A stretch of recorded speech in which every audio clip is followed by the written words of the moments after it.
예, 안녕하십니까. 저는 세무사무실 운영하고 있는 김용범 세무사라고 합니다. 세금계산서를 받아서 첫 번째 현금연수, 세 번째는 신용카드 사용해서, 네 번째는 면세계산서, 부가세가 붙어있는 변호사냐 빠져있는 변호사냐, 이를 오해할 경우에는 사기보험을 가입시키는 게 좋고, 단편적으로 일하실 분들은 프리랜서로 진행하는 것도 단순히 세금만 낼 것이냐, 세금 외에 다른 행위를 할 것이냐에 따라 좀 달라질 수 있다. 촬영 유지비에 대해서는 전에 다 교육 처리가 돼요. 물론 선정된 날로부터 5년 동안 또 최소 50%에서 최대 6%까지. 이 스타트업의 대표들이 아니라 상식편에서 저희가 절세할 질문들을 좀 준비를 해봤는데, 많은 분들이 질문하셨던 게 비용 처리를 어떻게 하는지 많이 질문을 하셨어요. 비용 처리 방법은 우선 네 가지만 들어가시면 됩니다.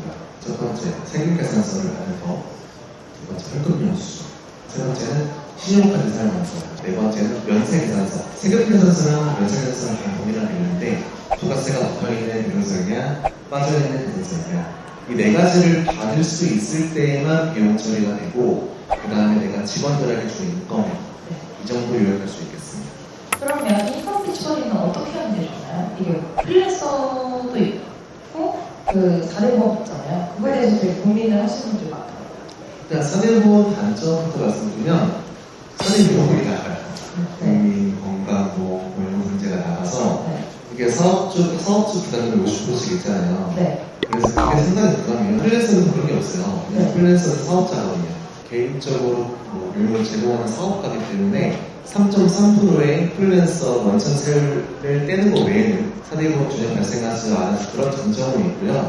이를 오해할 경우에는 4대보험을 가입시키는 게 좋고, 단편적으로 일하실 분들은 프리랜서로 진행하는 것도 오히려 사업주에게는 큰 부담이 없이 인건비를 활용할 수 있는 방법일 수 있다. 이렇게 말씀드릴 수 있습니다. 사업 입장에서 어떤 게 더 좋은 거예요? 프리랜서로 하게 되면 3.3%만 빼고받기 때문에 훨씬 더 세수율이 많아지죠. 근데 근로자 입장에서는 또 그것만 생각하면 되는 건 아니고요. 근로기준법상 근로자에 해당해야, 즉 4대보험에 가입해야 혜택받는 부분들이 있어요. 예를 들어서 전세자금 대출을 받을 때 근로자 햇살료, 대리돌 대출, 또 근로자나 대출을 잘 나오는 상품들이 굉장히 많거든요. 그런 부분들이 중요할 때라면 금융상품에 대한 혜택이 많아가지고 그런 부분들까지 고려하면 근로자가 나올 수 있어요. 그러니까 단순히 세금만 낼 것이냐, 세금 외에 다른 행위를 할 것이냐에 따라 좀 달라질 수 있다. 그럼 스타트업 대상으로 조세 감면 문제 제도가 있는지 궁금하거든요. 스타트업이라고 표현하기 그렇고, 창업하신 지 얼마 안 돼, 또는 중소기업을 대상으로만 조세 감면 혜택들은 좀 있는 편이에요. 대표적인 예시로 창업중소기업 세액감면이라는 제도가 있어요. 이거는 최초로 창업하신 분들한테 대해서 최대 5년 동안 최소 50%에서 최대 100%의 소득세 또는 법인세를 감면해주는 제도가 있어요. 이것은 물론 업종 제한이 있기는 하지만 적용 업종에 해당하는 경우라면 이게 가장 큰 세제 혜택일 수 있고요. 이거 외에도 근로자를 추가로 고용함으로써 받을 수 있는 고용증대세액 공제 같은 거 활용할 수 있어요. 고용증대세액 공제는 무려 환년으로 추가했을 때 최소 700에서 최대 1100만 원까지 빼주거든요. 이분을 3년 동안만 계속 유지를 시킬 수 있으면, 고용 유지를 하면 3년 연속 받을 수 있어요. 예를 들어서 청년 같은 경우는 청년을 채용하면 1100만 원인데 3년 연속 받습니다. 그러니까 3300만 원의 세제 혜택을 받을 수 있는 장점이 있습니다. 이럴 때 꼭 이렇게 물어보더라고요. 아니, 선생님, 내가 낼 세금이 1년에 1000만 원이 안 되는데, 100만 원밖에 안 되는데, 그 의미가 있냐? 의미가 있어요. 미감면 세액 공제에 대해서는 최대 10년 동안 6월 과세를 시켜주거든요. 내가 사업이 너무 커져서 내가 있으면 몇천만 원 되게 되면, 그때 그냥 몇천 나올 수 있는 거죠.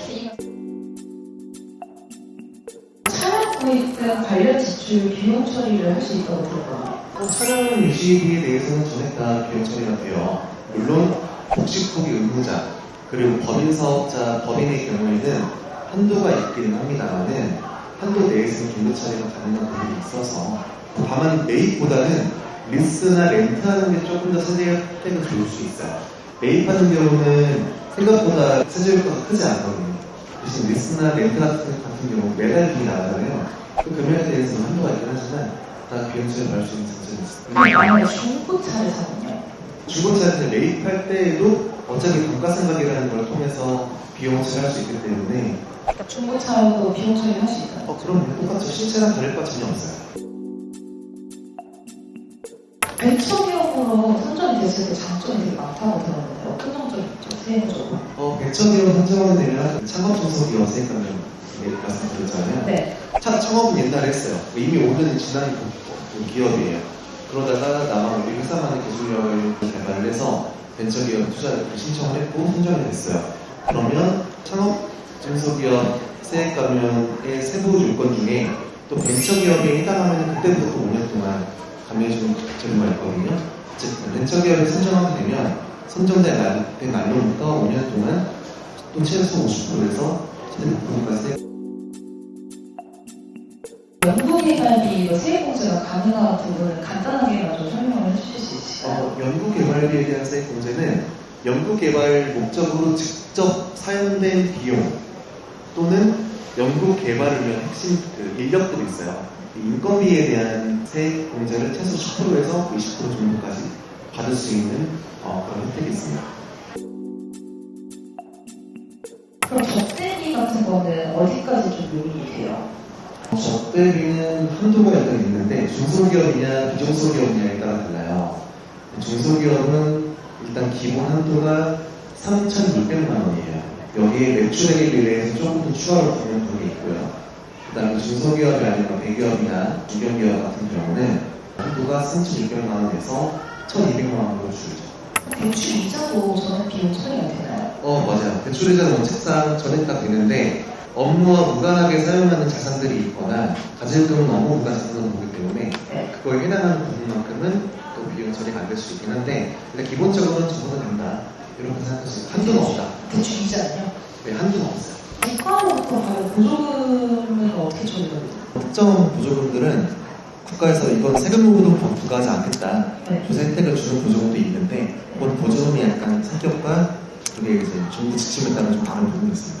그럼 부가세 신고 시 주의해야 할 점이 있을까요? 아까 말씀드렸던 그 적격 증비, 세금계산서부터 현금비용수 영수증이나 설정을 받아놓는 거.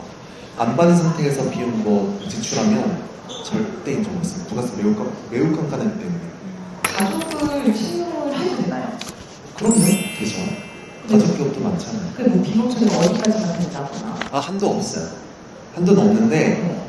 대신에 급여를 안 주고 명목상으로 올려놓고 비용 처리하려고 하는 행위들은 네. 세무조사에 타켓이 될 수 있기 때문에 그런 거 조심해야 되고 세법상 직계 조기속이라고 하는데요. 직원으로 등재시키면 원칙상 근로기준법상의 근로자에 해당하지 않게 되거든요. 네.